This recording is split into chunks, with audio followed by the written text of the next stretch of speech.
Welcome to Mishna study Masechet Hallah Perek Bet Mishnah Zayin. Over here in this Mishnah, we're going to discuss finally how much Hallah a person needs to separate. Right? What's the shiur? How much do you have to separate? So we said if you have 43.2 betzah, right, worth, you need to separate Hallah. How much? Shiur Hallah ehad me'esrim ve'arba'a, 1/24. Right, that's the shiur, a little bit more than 4%. That's how much you have to separate for hallah. Now we'll see later on in the Mishnah that if a person's a baker, right, he makes it more in bulk. A baker would have to separate not 1/24th, he has to separate less, 1/48th, right, a little bit above 2%.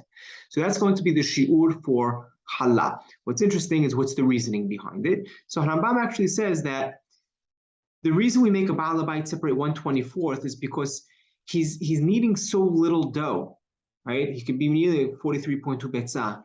And in order to give the Kohen something respectable, something that's, gift worthy, right? The Pasuk says titenu. So it needs to be, kedem matana, right? It has to have enough to give as a gift. So how much is that? So the Hamim said it's no less than 1/24th, right? That's gonna, if you take a 1/24th of 43.2 betzah, it comes out to 1.8 betzah, right? It's not that much, but at least that's the minimum amount that you give to the Kohen, and it's enough to say that this is a matana. When it comes to the baker, who is going to bake much more in bulk, so even if he gives 1/48th, there's enough of matana, right? So that would be enough for him.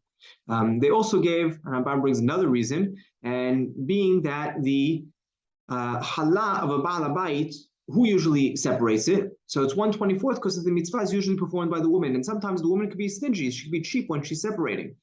So if we go ahead and say separate 1/24th, hopefully we even come out with 1/48th worth, right? And that's actually the reason, another reason that he gives over here. Yeah. So continuing on in the Mishnah, right? If a person goes ahead and he makes dough for himself, or he's making it for his son's wedding, right? A party, right? So over here he's doing it in bulk. No, even so, right? Chachamim, they did not, differentiate between the person. This means that the person, the individual, is obligated 1/24th. It doesn't matter if he's doing it for himself or if he's doing it in bulk for a party, because he's an individual.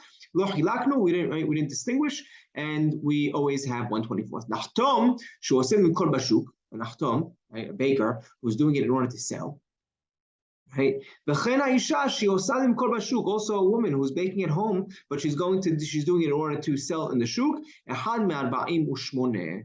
Right? They have to separate 1/48th, right? Right, 1 out of 48. Let's say the dough becomes tameh. Okay, so now, because it's tameh, right, there's not much you could really do with it.